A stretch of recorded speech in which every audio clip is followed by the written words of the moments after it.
હવે 48મા નંબરનો પ્રશ્ન સમજીએ કે શતાબ્દી વૃક્ષ, યાદ રાખજો શતાબ્દી વૃક્ષ તરીકે કયું વૃક્ષ ઓળખાય છે? તો ખજૂરી જે છે મિત્રો એ શતાબ્દી વૃક્ષ તરીકે ઓળખાય છે. હવે 49મા નંબરનો પ્રશ્ન સમજીએ કે નારિયેળીના બીજનો ફેલાવો શાના દ્વારા થાય છે? તો નારિયેળીના બીજનો ફેલાવો જે છે મિત્રો એ પાણી દ્વારા થાય છે. શાના દ્વારા થાય છે? પાણી દ્વારા. હવે 50મા નંબરનો પ્રશ્ન સમજીએ કે કયા પ્રદેશમાં વધુ વરસાદ પડે છે? તો આસામના મેઘાલયના ચેરાપુંજીના અંદર મિત્રો સૌથી વધારે વરસાદ પડતો હોય છે. પ્રદેશ પૂછ્યો છે, બરોબર, યાદ રાખજો. હવે 51મા નંબરનો પ્રશ્ન સમજીએ કે ગુજરાતમાં વધુ વરસાદ ક્યાં પડે છે? તો વલસાડના કપરાડા અને ધરમપુર ખાતે મિત્રો ગુજરાતના અંદર વધુ વરસાદ પડે છે. હવે 52મા નંબરનો પ્રશ્ન સમજીએ કે વરસાદનું માપન કરતું સાધન કયું છે? તો ઓડોમીટર જે છે મિત્રો એ વરસાદનું માપન કરતું સાધન છે. મિત્રો પર્યાવરણના અંદર આવા ક્વેશ્ચન આવી શકે છે, બરોબર. હવે 53મા નંબરનો પ્રશ્ન સમજીએ કે ભારતમાં સરેરાશ વાર્ષિક વરસાદ કેટલો પડે છે?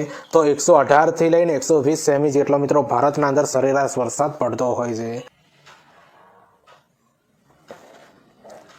હવે 54મા નંબરનો પ્રશ્ન સમજીએ કે ગુજરાતમાં સરેરાશ વાર્ષિક વરસાદ કેટલો પડે છે? તો ગુજરાતના અંદર સરેરાશ વાર્ષિક વરસાદ જે છે મિત્રો 83 લઈને 84 સેન્ટીમીટર જેટલો પડતો હોય છે. હવે 55મા નંબરનો પ્રશ્ન સમજીએ કે રણ પ્રદેશમાં કેવા વૃક્ષો ઉગે છે? તો બાવળ, બોરડી, થોળ અને ખેજડી. યાદ રાખી લેજો, બરોબર. બાવળ, બોરડી, થોળ અને ખેજડી જેવા વૃક્ષો ઉગે છે મિત્રો, જે કાંટાળ અને ઝાંખરાળા કહેવાય છે, બરોબર. હવે 56મા નંબરનો પ્રશ્ન સમજીએ કે રણ પ્રદેશમાં કેટલા સેમી વરસાદ પડે છે? તો 60 સેમીથી ઓછો મિત્રો વરસાદ પડે છે રણ પ્રદેશમાં. હવે 57મા નંબરનો પ્રશ્ન સમજીએ કે શરીરનો રંગ બદલી શકતું પ્રાણી કયું છે? તો કાચીડો છે. કોણ છે મિત્રો? કાચીડો જે છે મિત્રો એ શરીરનું રંગ બદલતું પ્રાણી કહેવાય છે. હવે 58મા નંબરનો પ્રશ્ન સમજીએ પૃથ્વી પરનું સૌથી મોટું પ્રાણી કયું છે? તો હાથી જે છે મિત્રો એ પૃથ્વી પરનું સૌથી મોટું પ્રાણી કહેવાય. હવે 59મા નંબરનો પ્રશ્ન સમજીએ કે પૃથ્વી પરનું સૌથી ઊંચું પ્રાણી કયું છે? તો જીરાફ જે છે મિત્રો એ પૃથ્વી પરનું સૌથી ઊંચું પ્રાણી કહેવાય છે, બરોબર, જીરાફ.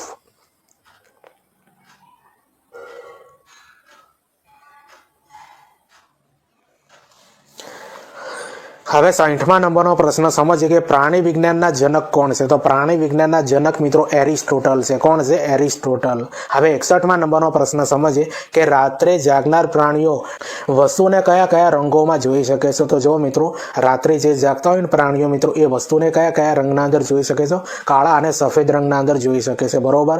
અને જો મિત્રો એક આ પણ પ્રશ્ન તમારી પરીક્ષાના અંદર પૂછાઈ શકે, આ કૌંસના અંદર આપ્યો છે કે રાત્રે જાગનાર જે પ્રાણીઓ હોય ને એને શું કહેવાય મિત્રો? તો એને છે મિત્રો નિશાચર કહેવાય. શું કહેવાય? નિશાચર કહેવાય છે. દાખલા તરીકે ઘુવડ જે છે મિત્રો એ રાત્રે જાગતું હોય છે, બરોબર. આવા ક્વેશ્ચન પણ તમારી પર્યાવરણના અંદર આવી શકે છે. હવે 62મા નંબરનો પ્રશ્ન સમજીએ કે ચાંગપા જાતિના લોકો કયા પ્રાણીઓ પાળે છે? તો ઘેટા બકરા પાળતા હોય છે મિત્રો આ ચાંગપા જાતિના લોકો. હવે 63મા નંબરનો પ્રશ્ન સમજીએ કે સામાન્ય સ્થિતિમાં તંદુરસ્ત વ્યક્તિના હૃદયના ધબકારા દર મિનિટે કેટલા હોય છે? તો 72 થી 75 હોય છે, બરોબર, યાદ રાખી લેજો.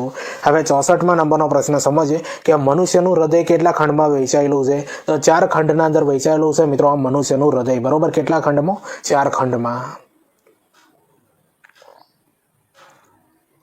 હવે 56મા નંબરનો પ્રશ્ન સમજીએ કે દેડકાનું હૃદય કેટલા ખંડમાં વહેંચાયેલું છે? તો દેડકાનું હૃદય જે છે મિત્રો એ 3 ખંડના અંદર વહેંચાયેલું છે. કેટલા? 3 ખંડમાં.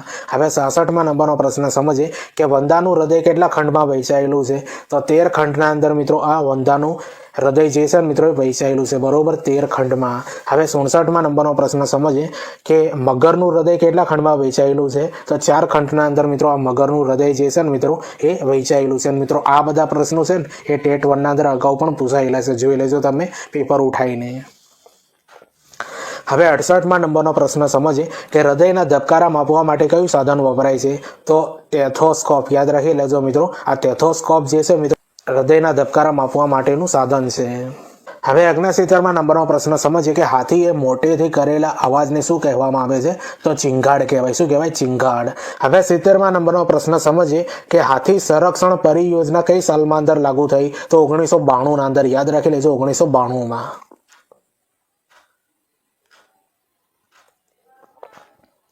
હવે 71માં નંબરનો પ્રશ્ન સમજીએ કે હાથીના બચ્ચાને શું કહેવાય છે? તો મદનિયું કહેવાય છે. શું કહેવાય છે મિત્રો? મદનિયું. હવે 72માં નંબરનો પ્રશ્ન સમજીએ કે વધુ વરસાદવાળા વિસ્તારમાં રસ્તાઓ પાણીથી ભરાઈ જતા હોવાથી ત્યાં કેવા પ્રકારના પુલ બનાવવામાં આવે છે? તો વાંસના પુલો બનાવવામાં આવે છે. હવે 73માં નંબરનો પ્રશ્ન સમજીએ વાંસ શું છે? તો વાંસ જે છે ને મિત્રો એ ઘાસ છે અને 2017થી મિત્રો આને ઘાસની શ્રેણીના અંદર મૂકવામાં આવેલું છે વાંસને. હવે 74માં નંબરનો પ્રશ્ન સમજીએ પાંદડા સેવીને માળો બનાવતું પક્ષી કયું છે? તો દરજીડો જે છે મિત્રો એ પાંદડા સેવીને બનાવતું પક્ષી કહેવાય. બરોબર, દરજીડો. હવે 75માં નંબરનો પ્રશ્ન સમજીએ કે ચકલી દિવસ ક્યારે આવે છે? તો 20 માર્ચ જે છે મિત્રો 20 માર્ચ એ ચકલી દિવસ આવે છે.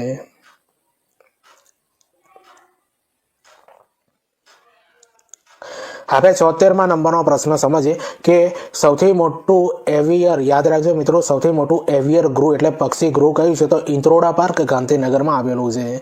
હવે 77માં નંબરનો પ્રશ્ન સમજીએ કે જંગલના સફાઈ કામદાર પક્ષીઓ કયા છે? તો ગીધ, સમડી અને કાગડો છે. હવે 78માં નંબરનો પ્રશ્ન સમજીએ કે કયું પક્ષી સફાઈ કામદાર નથી? તો કબૂતર જે છે મિત્રો એ સફાઈ કામદાર નથી. હવે 79માં નંબરનો પ્રશ્ન સમજીએ કે સૌથી નાનું પક્ષી અભયારણ્ય ક્યાં આવેલું છે? તો પોરબંદરના અંદર આવેલું છે અને પોરબંદરને મિત્રો બર્ડ સિટી તરીકે ઓળખવામાં આવે છે. હવે 80માં નંબરનો પ્રશ્ન સમજીએ કે ગુજરાતનું રાજ્ય પક્ષી કયું છે? તો સુરખાબ જે છે મિત્રો એ ગુજરાતનું રાજ્ય પક્ષી કહેવાય છે. 81માં નંબરનો પ્રશ્ન સમજીએ કે ભારતનું રાષ્ટ્રીય પક્ષી કયું છે? તો મોર જે છે મિત્રો એ ભારતનું રાષ્ટ્રીય પક્ષી કહેવાય છે. હવે 82માં નંબરનો પ્રશ્ન સમજીએ કે અમૃતા દેવી આંદોલન શાને અંગેનું હતું? તો જંગલોનું સંરક્ષણ અંગે મિત્રો આ આંદોલન હતું. હવે 83માં નંબરનો પ્રશ્ન સમજીએ કે કોના બીજનો ફેલાવો પાણી દ્વારા થતો નથી? તો ગોખરું જે છે મિત્રો, ગોખરું એનો જે બીજનો ફેલાવો જે છે મિત્રો એ પાણી દ્વારા થતો નથી.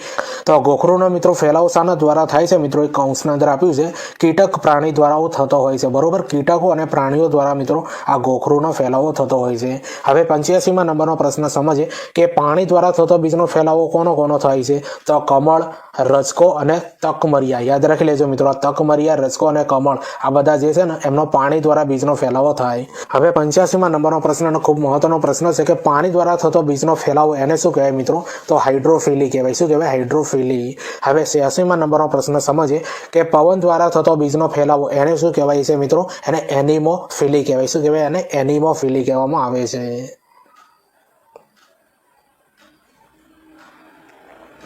હવે 87માં નંબરનો પ્રશ્ન સમજીએ કે કીટકો દ્વારા થતા ફેલાવો જે હોય ને બીજનો એને શું કહેવાય મિત્રો? તો એને મિત્રો એન્ટીમોફિલી કહેવાય. શું કહેવાય? એન્ટીમોફિલી. હવે 89માં નંબરનો પ્રશ્ન સમજીએ કે કમળનું ફૂલ અને સૂર્યમુખીનું ફૂલ ખીલવું અથવા હલનચલન કરવું કયા પ્રકારનું કહેવાય છે? તો આને મિત્રો ફોટોનેસ્ટી કહેવામાં આવે છે. શું કહેવાય છે મિત્રો? ફોટોનેસ્ટી કહેવામાં આવે છે.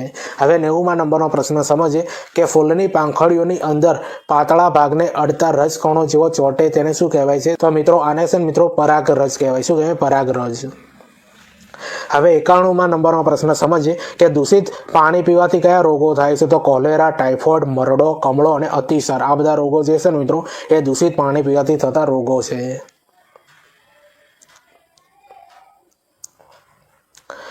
હવે 92માં નંબરનો પ્રશ્ન સમજીએ ઝૂમ કૃષિમાં કેવા પ્રકારના ખાતરનો ઉપયોગ કરવામાં આવે છે? તો આના અંદર જવાબ આવ્યો છે મિત્રો અનિચ્છનીય છોડને બાળીને મળતી રાખનું ખાતર બનાવવામાં આવે છે. બરોબર, અનિચ્છનીય છોડને બાળીને મળતું જે રાખ હોય ને એનું ખાતર બનાવવામાં આવે છે મિત્રો આ ઝૂમ કૃષિ ખેતીના અંદર. હવે 93માં નંબરનો પ્રશ્ન સમજીએ ઝૂમ ખેતીના બીજા નામ જણાવો. તો સ્થળાંતરિત અને પરિવર્તન ખેતી કહેવાય છે. બરોબર, સ્થળાંતરિત અને પરિવર્તન ખેતી કહેવામાં આવે છે. હવે 94માં નંબરનો પ્રશ્ન સમજીએ કે ઘરની પાણીની ટાંકીમાં પાણી જંતુ રહિત રહે તે માટે આપણે શાનો ઉપયોગ કરીએ છીએ? તો ક્લોરીનની ગોળીઓનો ઉપયોગ કરીએ છીએ અથવા બ્લીચિંગ પાવડરનો ઉપયોગ કરીએ છીએ. હવે 95માં નંબરનો પ્રશ્ન સમજીએ મધમાખીઓના ઉછેર માટે યોગ્ય સમય કયો છે? તો ઓક્ટોબરથી ડિસેમ્બર. યાદ રાખી લેજો, ઓક્ટોબરથી ડિસેમ્બર. હવે 96માં નંબરનો પ્રશ્ન સમજીએ મધમાખીના ઉછેરને કયા નામથી ઓળખવામાં આવે છે? તો એપીકલ્ચરના નામે આને ઓળખવામાં આવે. બરોબર, એપીકલ્ચર. હવે 97માં નંબરનો પ્રશ્ન સમજીએ કે ભારતીય મધમાખીનું વૈજ્ઞાનિક નામ શું છે? તો એપિસ ઇન્ડિગા. યાદ રાખી લેજો, એપિસ ઇન્ડિગા. હવે 98માં નંબરનો પ્રશ્ન સમજીએ કે બ્રેલ લિપિનું લખાણ કેવું હોય છે? તો ઉપસેલા ટપકાની હાર જેવું હોય છે. હવે 99માં નંબરનો પ્રશ્ન સમજીએ કે બ્રેલ લિપિની રચના કેવી હોય છે? તો 63 તરાહવાળી હોય છે. બરોબર. અને આ જે બધા પ્રશ્નો છે ને મિત્રો, એ ધોરણ 6, 7 અને 8ના અંદર આપેલા છે. બરોબર. પુસ્તક જોઈને ચેક કરજો એટલે તમને થોડો આઈડિયા આવે. હવે 100મા નંબરનો પ્રશ્ન સમજીએ કે અતિ ભારે વરસાદ થવાથી નદીઓમાં પ્રચંડતાથી ખૂબ જ પાણી આવે છે, તેને શું કહે છે? તો આને મિત્રો ઘોડાપૂર કહેવામાં આવે છે. બરોબર. અતિ ભારે વરસાદ થવાથી મિત્રો નદીઓના અંદર પ્રચંડતાથી જે મિત્રો પાણી આવે છે ને એને શું કહેવાય છે મિત્રો? ઘોડાપૂર કહેવાય. હવે 101મા નંબરનો પ્રશ્ન સમજીએ કે પાણીમાંથી વરાળ થવાની ક્રિયાને શું કહે છે? તો પાણીમાંથી વરાળ થવાની ક્રિયાને મિત્રો બાષ્પીભવન કહેવામાં આવે છે. શું કહેવાય છે? બાષ્પીભવન.